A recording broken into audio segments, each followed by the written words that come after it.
오늘은 성령 강림 주일입니다.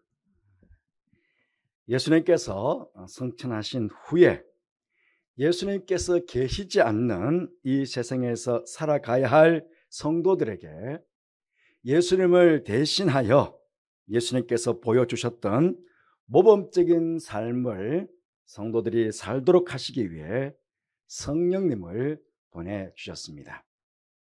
성령행전이라고도 불리는 이 사도행전을 보시면 성령 받은 많은 사람들의 행적이 기록되어 있습니다. 오늘은 그 중에서도 한 여인을 소개하려고 합니다. 바로 여제자 다비다입니다. 이 다비다의 삶은 우리가 이 땅을 살아가면서 우리의 생각과 우리의 가치관을 어디에다가 두고 살아가야 하는지를 보여주는 너무 아름다운 삶을, 그 모습을 우리에게 보여주고 있다, 그렇게 말씀드릴 수 있겠습니다. 세 가지 말씀드리고 싶은데요. 첫째는 다비다는 하나님과 사람들이 인정한 성령의 사람이었습니다. 오늘 말씀에 이 다비다를 어떻게 소개하고 있습니까? 36절 말씀에 욥바에 다비다라 하는 여제자가 있으니 그 이름을 번역하면 도르가라, 선행과 구제하는 일이 심히 많더니, 그렇게 소개하고 있습니다. 여러분, 예수님 당시에 이스라엘에 살았던 사람들은 상당수가 두 개의 이름을 가졌다고 합니다. 아람어 이름과 헬라어 이름입니다. 우리나라에서도 일제시대 때 우리 한국 이름과 또 일본식 이름 두 가지를 가진 경우가 있지 않았겠습니까? 그 다비다는 아람어 이름이고 도르가는 헬라어 이름입니다. 이 뜻은 사슴이라는 뜻이 있습니다. 여러분, 사슴은 빨리 달리고 이 사슴은 품위가 있습니다. 그래서 이 다비다라 하는 이름 속에는요, 은혜로움, 아름다움이라는 의미를 포함하고 있다, 그렇게 이야기할 수 있겠습니다. 다비다는 자신의 이름의 의미와 같이 누구보다도 선행과 구제를 많이 해서 성령의 사람으로서 참 품위 있는 아름다운 삶을 살았다, 이렇게 말씀드릴 수 있겠습니다.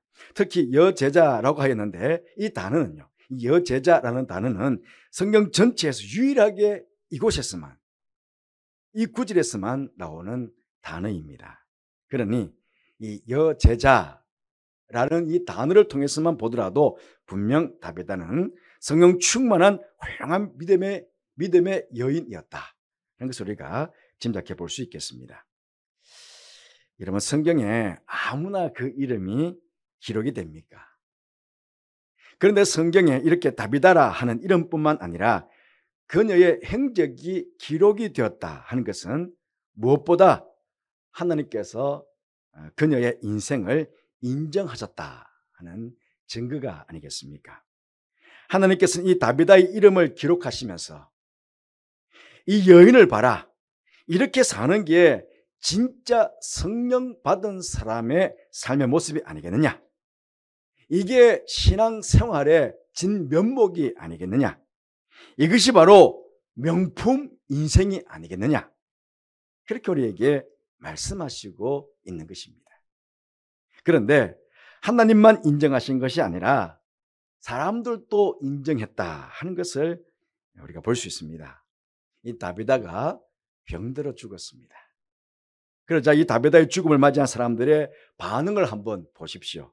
39절 말씀에 모든 과부가 베드로 곁에 서서 울며 도르가가 그들과 함께 있을 때 지은 속옷과 겉옷을 다 내보이거늘, 그렇게 이야기합니다. 다비다를 추모하며 애통의 눈물을 흘렸다 하는 것입니다. 그리고 37절 말씀 보시면 그때 병들어 죽음에 시체를 씻어 다락에 누이니라, 이렇게 말씀하고 있습니다. 여러분, 물론 시체를 깨끗하게 씻는 것은 그 당시에 장례 풍습으로서 당연한 것이었습니다. 그런데 여러분, 이스라엘 장례 풍습 중에 중요한 하나가 있습니다. 그게 뭐냐면 우리는 3일장, 최소한 3일장 이상 하잖아요. 3일장, 5일장 그렇게 하는데요, 이 더운 지방이기 때문에 죽은 날, 바로 그날 장례를 합니다. 바로 죽은 그날. 이게 관습입니다. 중동 지역은 다 그렇죠. 여러분 예전에 어딘가에 사우디아라비아에 왕이 죽었잖아요. 왕이 죽었는데도 바로 그날 장사하지 않습니까? 그날 장사합니다. 오전에 죽으면 오후에 죽으면 그 다음날 오전에 장례를 치르게 됩니다. 그런데 이런 풍습을 무시하고 이런 관습을 무시하고 시신을 깨끗하게 씻어서 다락에 누이고는 몇 날이 걸릴 수도 있잖아요. 몇 날이, 베드로 오기까지 몇 날이 걸릴 수 있는데 룻다에 있는 베드로에게 사람을 보내어 지체하지 말고 와달라고 간청을 하였습니다. 왜 그렇게 했을까요? 혹시 많은 이적을 행하고 있는 성령에서 난 베드로가 오면 뭔가 특별한 일이 일어나지 않을까 하는 어떤 기대감이 있었기 때문일 것입니다. 그녀의 구제와 섬김이 너무나 아름다웠기에 많은 사람들이 애통해하며 어떻게 했든 그녀를 다시 한번 살려보고자 하는 그런 간절한 바람이 있었기 때문에 지체를 뉘어놓고는 장사하지 않고 베드로를 기다린 것 아니겠습니까? 성도 여러분, 그 사람이 성공적인 인생을 살았느냐 실패한 인생을 살았느냐 하는 것은요, 그 사람의 장례식에 가보면 안다 하는 말이 있습니다. 사람이 죽으면 대개 세 가지 반응이 나오지 않나 생각해 봅니다. 첫째는 누가 죽었다 하는 소식을 듣는 순간에 아무개가 죽었다고 나와는 상관이 없는 듯이 그냥 무덤덤하게 그거 안 됐네 그런 반응을 할 수도 있고요. 또 아무개가 죽었다고 그 참 잘 죽었네 그렇게 반응할 수도 있고요. 셋째는 아무개가 죽었다고 참 아까운 사람이 죽었네 그런 분은 오래오래 살아야 하는데 그렇게 안타까워하며 아쉬워합니다. 여러분, 이러한 사람의 평가가 하나님의 판단과 반드시 일치하는 것은 아닐 것입니다만은 그래도 대충 비슷하지 않겠습니까? 여러분 스스로에게 한번 자문해 보시기를 합니다. 죄송합니다. 만약 내가 죽었을 때, 내가 만약 죽게 되면 사람들이 과연 나의 장례식에 와서 안타까워하며 애통해하며 나를 추모하며 그렇게 애통의 눈물을 흘려줄까? 이것은 정말 중요한 물음입니다. 만약 나의 장례식에 모인 사람들이 나를 위해 추모할 그 어떤 것도 없으면 나는 얼마나 헛된 인생을 산 것이 됩니까? 여러분, 한 번 죽는 것은 사람에게 정하신 것입니다. 우리는 반드시 죽게 될 것입니다. 바라옵기는 누군가가 내 장례식에 왔을 때 나를 생각하며 애통해하며 추모할 것이 많은 그런 아름다운 인생을 살아가시는 이 다비아처럼 이렇게 아름다운 인생을 살아가시는 저와 여러분이 되시기를 간절히 바라겠습니다. 이것이 바로 성령을 받은 성령의 사람이 살아가는 삶의 모습인 것입니다. 둘째로 다비다는 눈이 아름다운 성령의 사람이었습니다.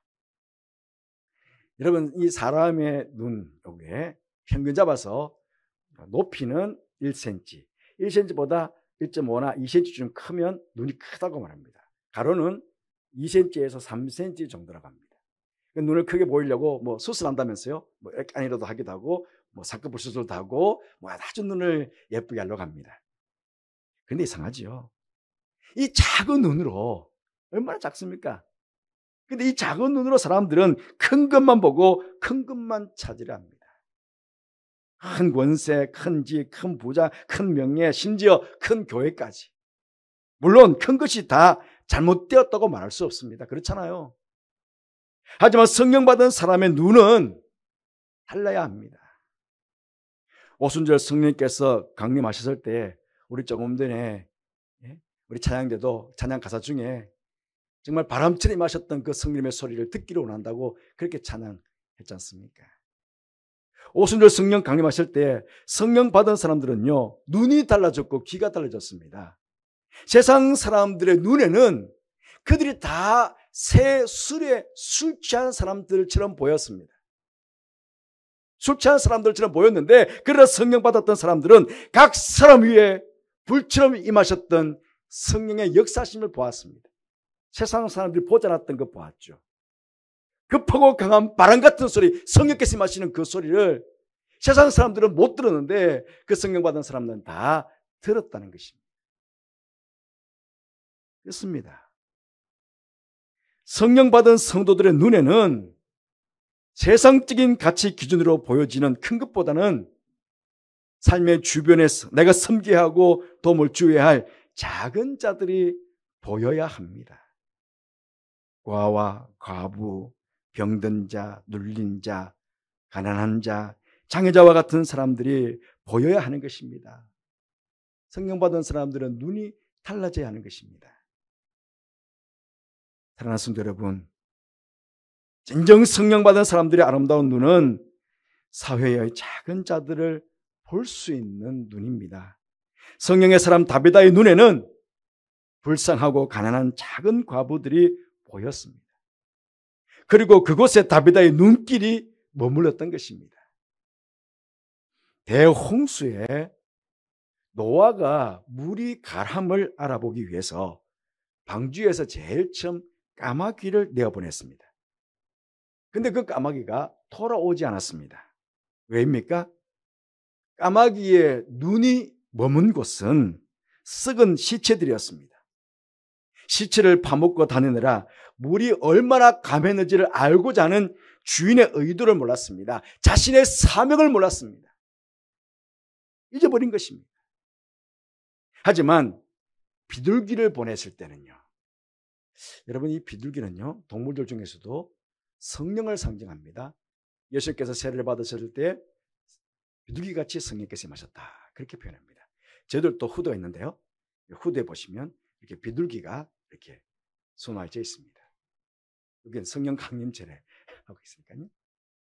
이 비둘기를 했을 때요, 처음에 먼저 보낸 비둘기는 발 붙일 곳이 없는, 이 비둘기도 왜 못 받겠습니까?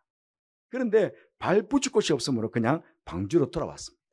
두 번째 다시 비둘기를 보내었더니 감람나무 새 잎사귀를 물고 돌아왔습니다.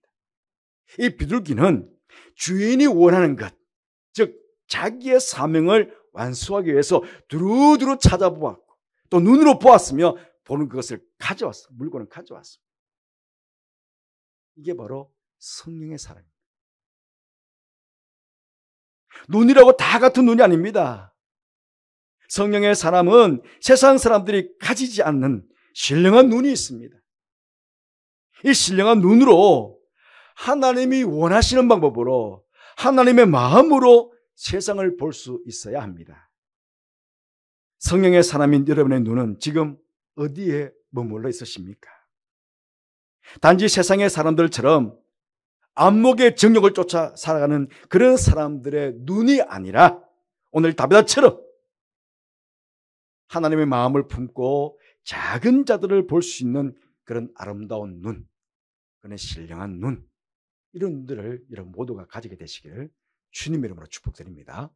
세 번째로, 다비다는 자신에게 주어진 은사로 최선을 다해 이웃을 섬긴 성령의 사람이었습니다. 오늘 본문을 통해서 다비다가 어떤 삶의 조건을 갖추고 살았는지는 상세하게 알 수는 없습니다. 하지만 세상적인 기준으로 봤을 때에 재산을 많이 가졌다거나 지위가 높은 사람은 아니었던 것 같습니다. 또 여성 사업가라고 하더라도 삭바느질을 하는 영세한 사업가에 불과했을 것입니다. 그리고 병들어 죽은 것으로 봐서 병약했음도 알 수 있습니다. 한마디로 무엇입니까? 세계를 종합해 보면 지극히 평범한 여인이었다 하는 것입니다. 그런데 이 여인은 단지 남보다 바느질을 조금 더 잘하는 그 평범한 조건을 가지고도 하나님 앞에서 또 사람들 앞에서 인정받고 존경받는 인생을 살았다 하는 것입니다. 어찌 보면 이런 점에서 다비다는 우리에게 참 좋은 모델이 될 수 있습니다. 왜냐하면 우리들도 세상적인 기준으로 보면 대부분이 평범한 조건을 가진 사람들이 아닙니까? 우리 중에 다 부자가 있었겠습니까? 다 박사나 다 사회적으로 높은 지위에 있는 사람들 있겠습니까? 우리 대부분 다 평범하신 분들입니다. 사회적인 조건으로는요.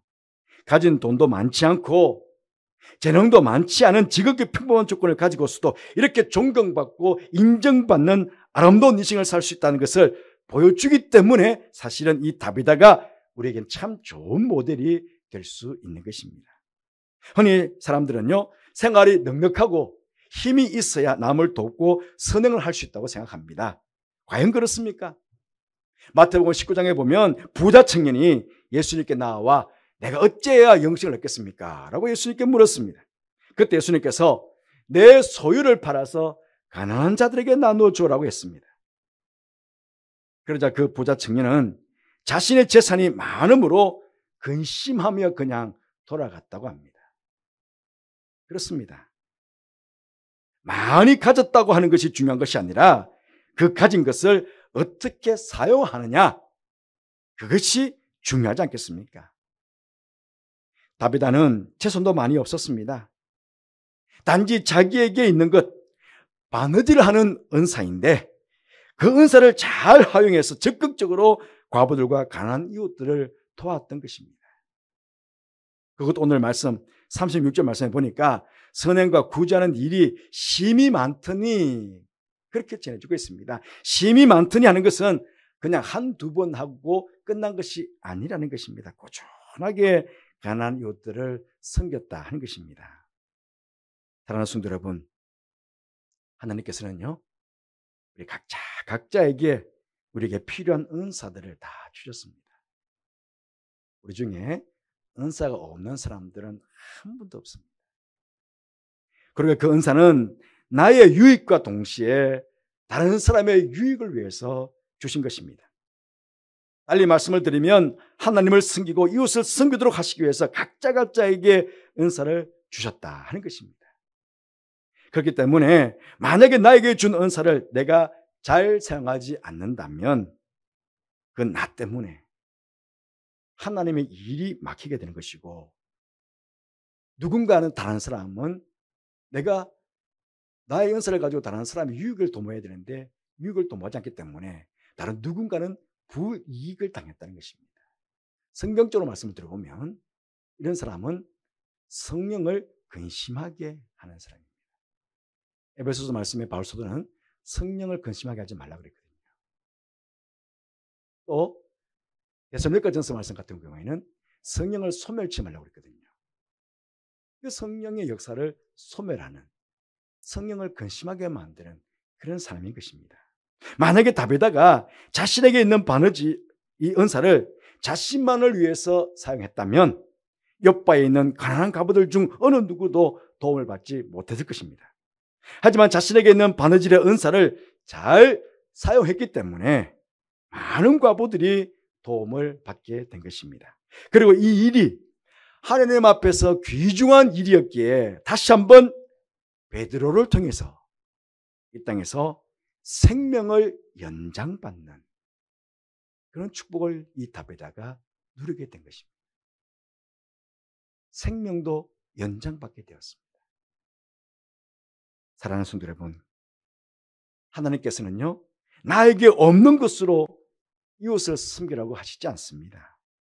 나에게 있는 것이 부족하지만 그것을 주님 앞에 내어놓고 섬길 때 역사가 일어나는 것입니다. 별것 아닌 것, 보리떡 5개, 물고기 2마리를 예수님 앞에 내어놓았을 때 남자만 5,000명이 먹는 그런 역사가 일어났던 것 우리가 잘 알지 않습니까? 다비다가 아이고 내가 뭐 바느질하기 이게 뭐 별거라고, 나는 몸도 약하고 병도 걸렸는데 내가 뭘 할 수 있어? 만약 그랬다면 뭘 할 수 있었겠습니까? 병약한 몸이었지만 그럼에도 불구하고 자신이 할 수 있는 바느질을 가지고 최선을 다해서 자신보다 더 어려운 이웃들을 섬겼더니 이렇게 하나님께서 이 일을 기둥이게 해서 성경에 이 여인의 이름을 올려놓고 그의 생명도 연장시켜주는 그런 감격을 맛보게 하셨다는 것입니다. 성령 받은 사람의 인생이란 무엇이겠습니까? 바로 내가 가진 것 적지만 별것 아니지만 내 몸도 약하고 힘도 없지만 그럼에도 내 것을 내어놓으며 사랑을 베푸며 살아갈 때 그 인생이 바로 성령 받은 사람의 인생이 되는 것입니다. 하나님께서 나에게 주신 작은 은사이지만 그 은사를 사용하여서 남을 위해 섬기며 봉사할 때 바로 그 인생이 성령 받은 사람의 아름다운 인생이 되는 것입니다. 세상에 아주 값비싼 이름 있는 명품 옷들이 많이 있습니다. 뭐 대통령 부인들 옷 때문에 요사이 최근에 말들이 많았잖아요. 뭐 수백만 원, 수천만 원 하는 옷들도 있다고 하고 또 뭐 모피 코트는 뭐 이렇게 하는 옷들도 있다고 그러더라고요. 예. 그런 옷 입고 있는 그 사람이 바로 명품 인생이 되는 것입니까? 수백만 원 하는 수천만 원 옷을 입고 있는 그분, 그렇게 옷을 입으면 그 사람 자체가 명품 인생 되는 것입니까? 오늘 베드로 앞에서 과부들이 들고 있는 다비드가 짠 겉옷과 속옷들은 요사이 그렇게 아름답게 수놓은 화려한 세상의 명품 같은 옷은 아니겠지만 값으로 환산할 수 없는 진정한 명품이 아니겠습니까? 지금 수천만 원, 수백만 원 수억하는 옷들보다 이 다비드가 짰던 그 과부들을 위해서 짰던 그 조그만 속옷 하나가 더 값으로 환산할 수 없는 그런 명품이 아니겠느냐는 것입니다. 바로 그렇게 짠 그 다비드가 바로 명품 인생을 산 인생이 아니겠습니까? 사랑하는 성도 여러분, 성령을 받으셨습니까? 모두 성령 충만히 받으셔서 우리 다 한 번 사는 인생인데 다비드처럼 멋지고 아름다운 인생, 주님과 사람들에게 인정받는 인생을 살아가시는 우리 모두가 되기를 다시 한번 주님의 이름으로 축원드립니다. 기도하겠습니다.